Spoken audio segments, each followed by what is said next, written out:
Daf Yomi, Tractate Bava Metzia, page 4, top of the page, with the words Tomar, Be'edim, etc. Would you say the same with regard to two witnesses, in which case the defendant takes an oath with regard to the claim that he denies, and not with regard to the debt about which they testify? Rather, Rav Papa said, Rabbi Chia's a fortiori inference is derived from the extension of an oath that the testimony of one witness obligates him to take.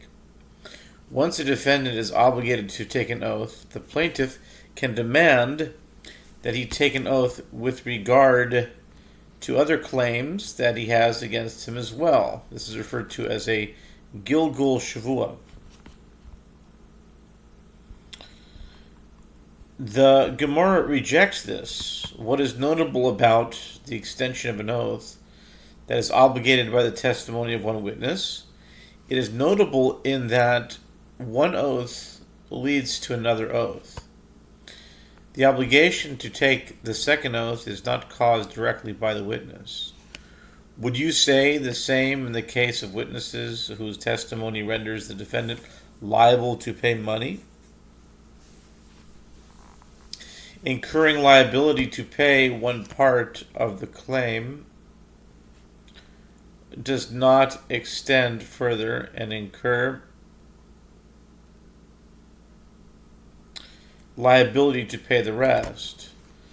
The Gemara responds, the admission of one's mouth can prove that an element other than an oath can cause the defendant to be obligated to take an oath with regard to the rest of the claim.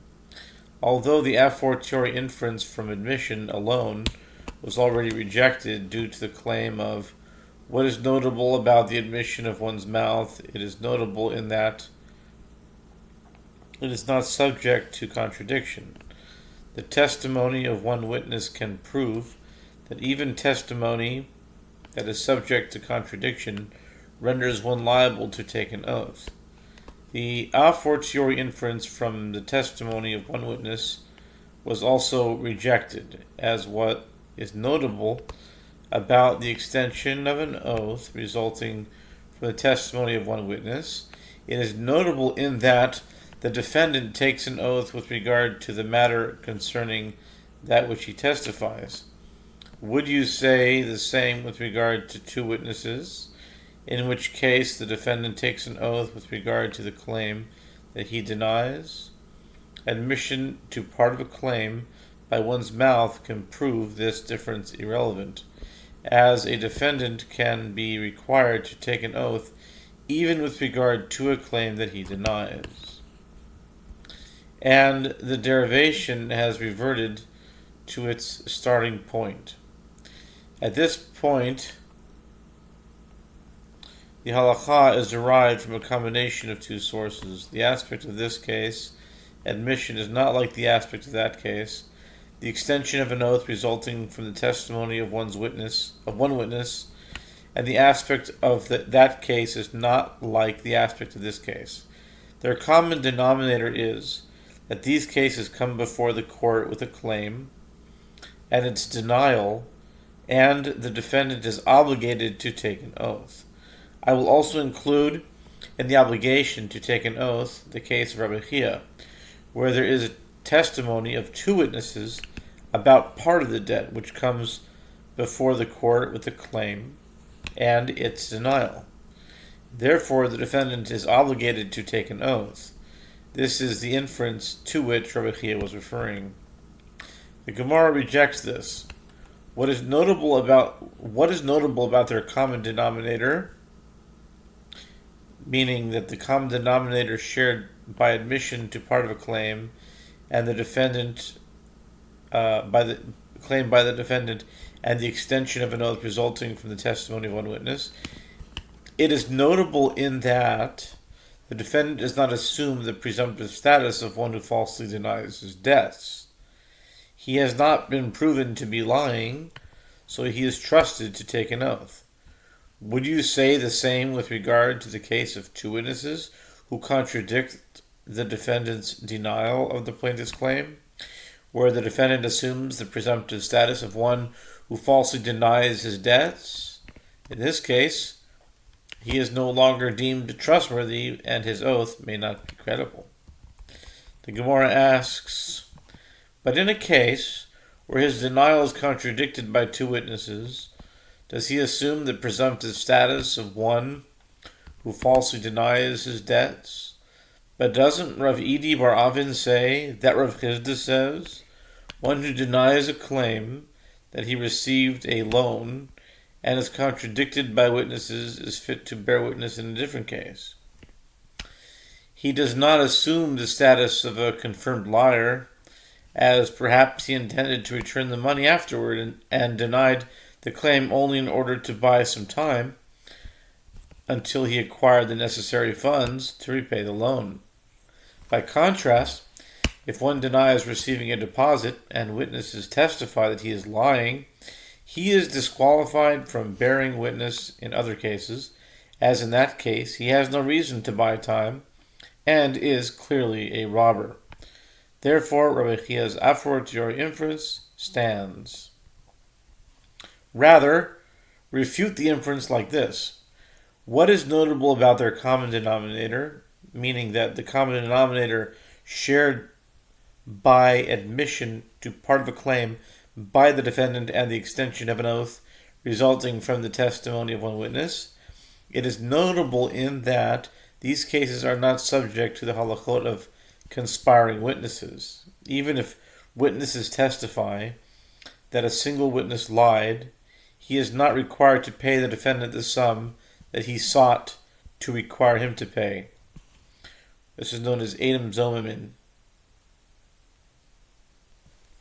which is the punishment exacted upon conspiring witnesses. Edom Zomimin. Would you say the same halachot with regard to two witnesses who are subject to the halachot of conspiring witnesses?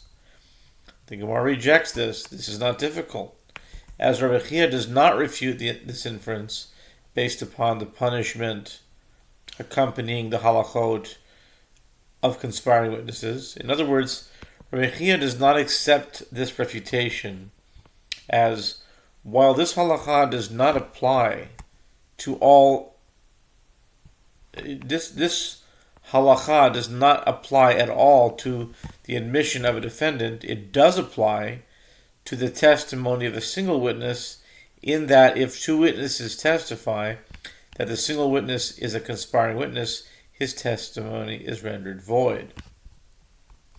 The Gemara asks, but with regard to that which was stated in 3a, and the Tana of the Mishnah also taught a similar halakha to that of Rabbi Chia, there is a difficulty. In the case of the Mishnah comparable to the halakha of Rabbi Chia, is this the case of the Mishnah is the case of the Mishnah comparable to the halakha of Rabbi Chia? There, in the case of witnesses to a loan, the creditor has witnesses to support his claim that there was a loan, while the debtor does not have witnesses to support his claim that he does not owe the creditor anything. As if the debtor had witnesses to support his claim that he does not owe the creditor anything, Rabbi Chia would not require him to take an oath. By contrast, here, in the case of the Mishnah, just as it is clear to us that this claimant has a right to the garment, and he is holding it, so too it is clear to us that the other claimant has a right to the garment, as he is also holding it. Yet nevertheless, in the Mishnah, each party is required to take an oath. Rather, when the phrase was stated, and the Tana of the Mishnah also taught a similar halakha, it was stated with regard to another statement from Rabbi Chia. As Rabbi Chia says, if one says to another, I have 100 dinars in your possession, and the other says in response, you have only 50 dinars in my possession, and here you are, handing him the money, he is obligated to take an oath that he does not owe the remainder. What is the reason? One who says, "Here you are," while immediately giving the money is also considered like one who admits to part of the claim. It cannot be reasoned that by immediately handing over the amount to which he admits, the defendant thereby reduces the claim by the 50 dinars that he denies owing, and he is consequently exempt from taking an oath like any defendant who denies the claim entirely. Concerning this ruling of Rabbi Chia, the Gemara comments, and the Tana of the Mishnah taught a similar halacha, citing the Mishnah beginning, "If two people came to court holding a garment."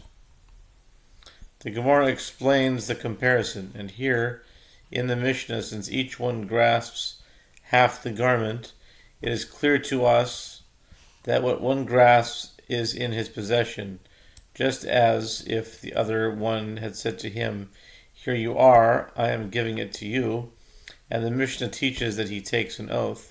Evidently, in a case where one denies part of a claim that is brought against him, and with regard to the rest of the claim he says to the claimant, "Here you are," he is obligated to take an oath. And Rav Sheshet says, one who says about part of the claim, "Here you are," and denies the rest of the claim, is exempt from taking an oath about the rest. What is the reason? Since he said to him, "Here you are," those dinars that he admitted to owing are considered as if the creditor has them in his possession already. And with regard to the other 50 dinars, the defendant did not admit to owing them. Therefore, there is no admission to part of the claim.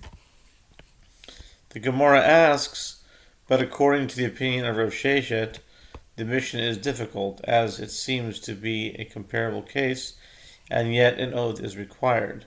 The Gemara answers, Rav Sheshet could have said to you, the oath mentioned in the Mishnah is a rabbinic ordinance which pertains specifically to that case. In general, a debtor who immediately hands over the money that he admits to owing is exempt from taking an oath. And how would the other Amor, Rabbi Chia, respond to this assertion? Indeed, he would agree that it is a rabbinical ordinance.